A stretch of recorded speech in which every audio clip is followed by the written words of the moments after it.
Tinalakay sa pagdinig ng Kamara ang iba't ibang isyu sa sektor ng agrikultura. Kabilang ang import ban sa bigas at paglalagay ng floor price sa palay. Yan ang ulat ni Vel Custodio. Tinalakay ng House Committee on Agriculture and Food with Committee on Ways and Means ang estado ng implementasyon ng Executive Order 93 o ang 60-day importation ban sa bigas. Sa ilalim ng EO 93, ipinahihinto ang pagpasok ng imported rice kabilang ang well-milled, regular milled at premium rice sa sinimula noong September 1. Batay sa supply outlook na inilabas ng DA as of September 30, sapat ang supply ng lokal na bigas. Halos puno na rin ang bodega ng National Food Authority. Kung susumahin ho natin yung January to September ng dapat natin i-import, dapat nasa 2.7 lang tayo.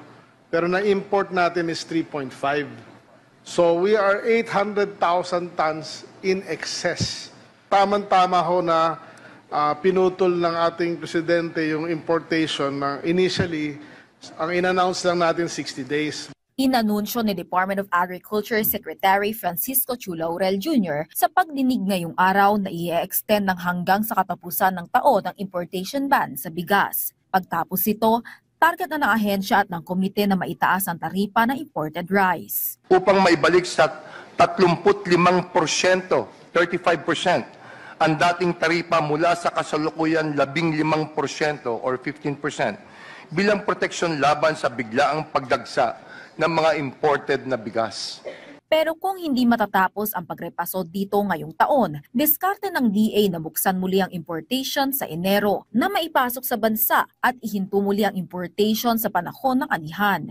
Pero kung hindi naman mangyari yun, ang plano ng DA at although more or less approved na rin ito ng Presidente, we will allow importation in January for 1 month.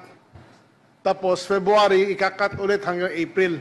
Nakatakda na rin maglagay ng floor price para sa pamimili ng palay. Ayon kay Secretary Laurel, hindi dapat ito bumaba sa 17 pesos per kilo. Hinihintay lang natin yung either EO or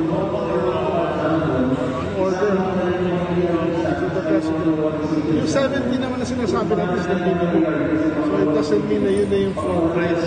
Parang it should not go below 70. Sa ngayon, binibili ng NFA ang basang palay ng hindi bababa sa 17 pesos per kilo at 23 pesos naman sa tuyong palay. Samantala, pinag-usapan din ang pag-obliga sa mga magsasaka para sa crop insurance upang makasama sila sa 7,000 pesos cash aid mula sa 2026 national budget. Tututukan din ang extension services sa ilalim ng Rice Competitiveness Enhancement Fund o RCEF. At pagpapalakas ang pondo ng NFA upang makapamili ng maraming palay lalo na sa panahon ng anihan. Vel Custodio para sa Pambansang TV sa Bagong Pilipinas.